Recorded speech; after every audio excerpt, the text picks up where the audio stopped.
Hello everyone, I am Mahipal Swami, PGT Physics from KV2 Bikaner. Now we will discuss one more application of Ampere circuital law, that is solenoid. तो अब हम सबसे पहले ये discuss करते हैं ये solenoid क्या है. A solenoid is a piece of equipment which is used for generating magnetic field.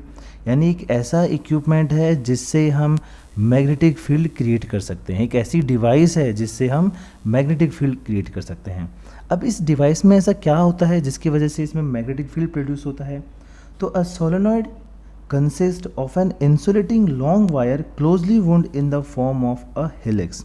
यानी हमारे पास एक ऐसा सिलिंड्रिकल बेस होता है, ये भी इंसुलेटर का बना हुआ होता है. अब इसके ऊपर क्लोजली वुंड, बहुत ही क्लोजली स्पेस इंसुलेटिंग वायर लपेटा हुआ होता है और उसमें से हम करंट फ्लो करते हैं कुछ इस तरह से.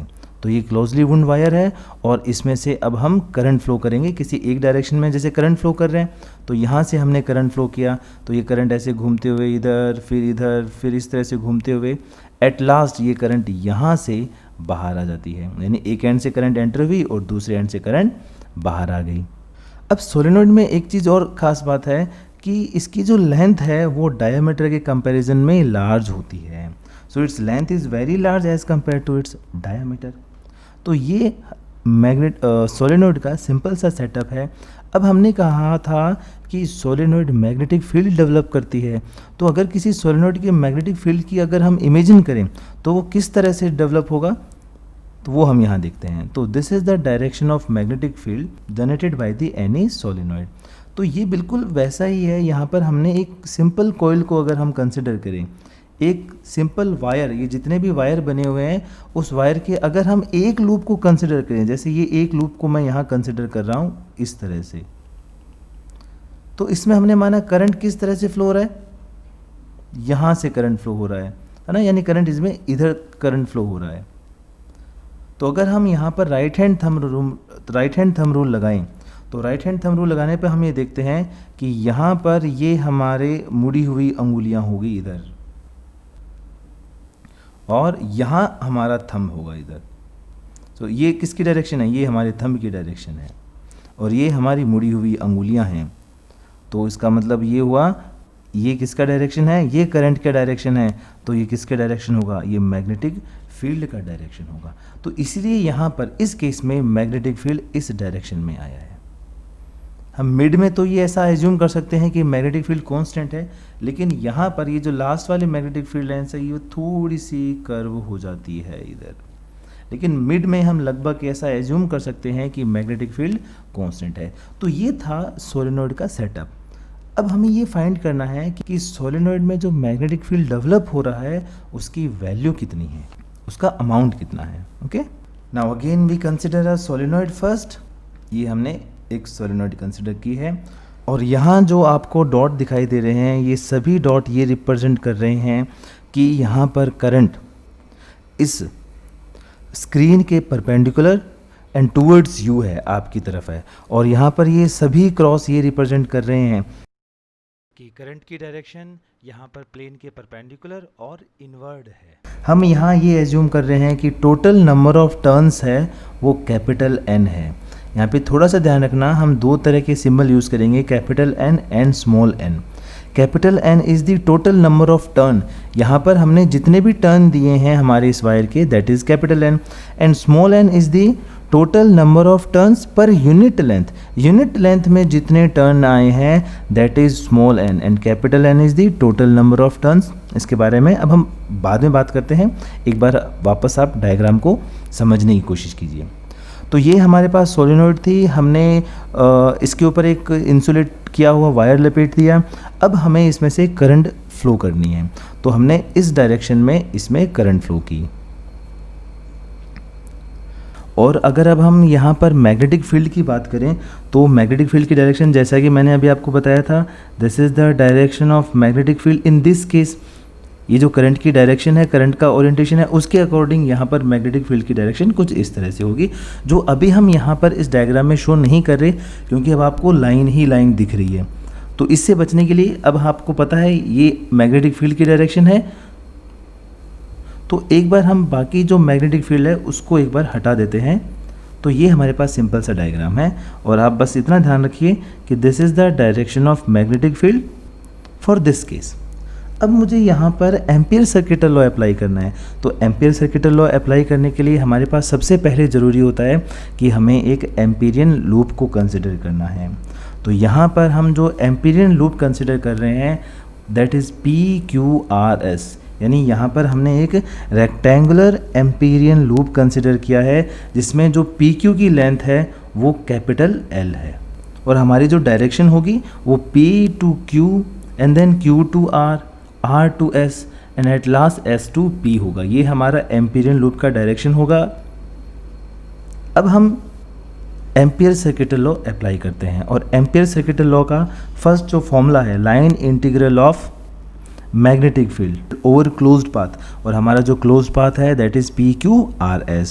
सो PQRS, या आप यहाँ पे सर्कल भी लिख सकते हो। तो दिस इज इक्वल टू, अब यहाँ पर अगर मैं इस पूरे कंप्लीट पाथ, अगर ये सर्कल होता तो हम केवल एक साथ इसको सोल्व कर सकते थे, लेकिन इस बार हमने ये रेक्टेंगुलर पाथ लिया है तो हम इसको एक साथ सॉल्व नहीं कर सकते, तो हम इसको अलग अलग 4 साइड में डिवाइड कर देते हैं। जैसे सबसे पहले इंटीग्रेशन कहाँ से कहाँ तक होगा, P to Q integration of B vector dot DL vector, and then integration of Q to R B vector dot DL vector. इसके बाद में R से S की तरफ, so R to S B vector dot DL vector, and at last S to P B vector dot DL vector. अब हमेशा की तरह अगर आपको ये सॉल्व करना है तो B और DL के बीच में आपको डायरेक्शन ढूंढनी है, B और DL की, या दोनों के बीच का एंगल फाइंड करना है।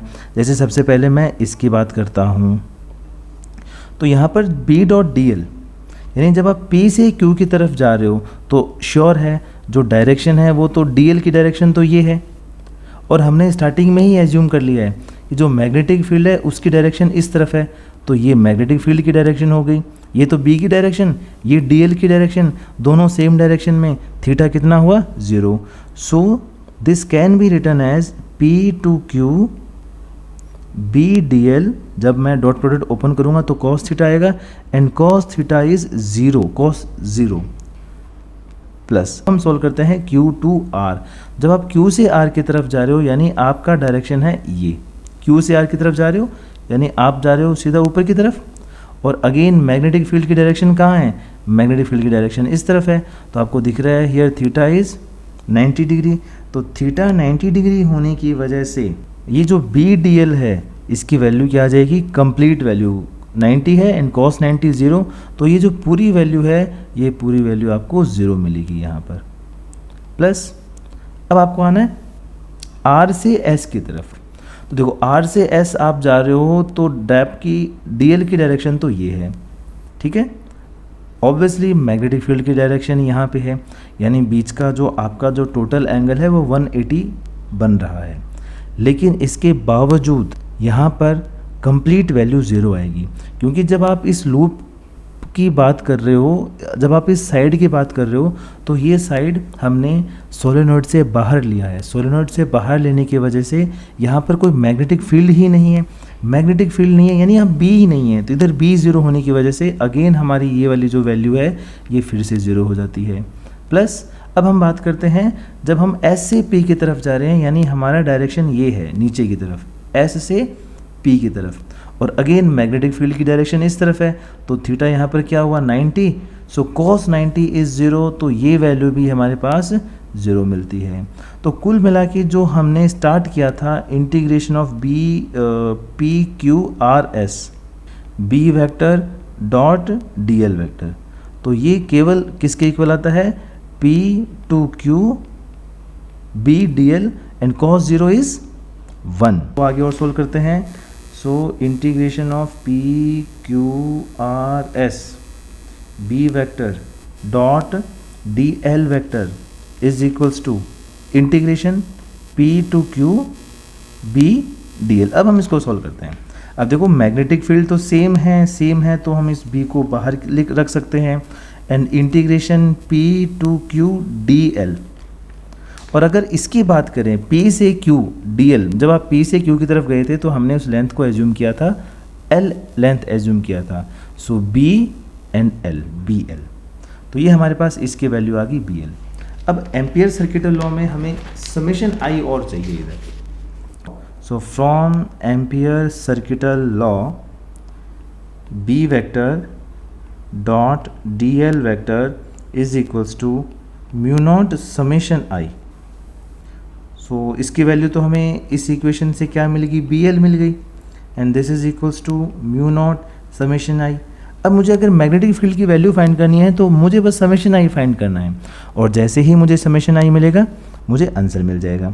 तो समेशन I का मीनिंग क्या हुआ? समेशन I का मीनिंग ये हुआ कि हमने ये जो लूप एज्यूम किया है, इस लूप के अंदर से कितनी करंट जा रही है उसी को तो हम समेशन I कहते हैं।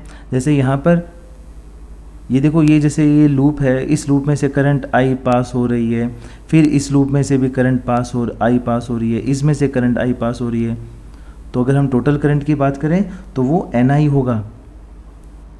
अब यहाँ पर काम आएगा, मैंने आपको बताया था दो वैल्यू काम आएगी, स्मॉल n और कैपिटल N। मैंने आपको ये बताया था capital N is the total number of turn, total number of turn, and small n is the number of turn per unit length। Unit length में कितनी टर्न है,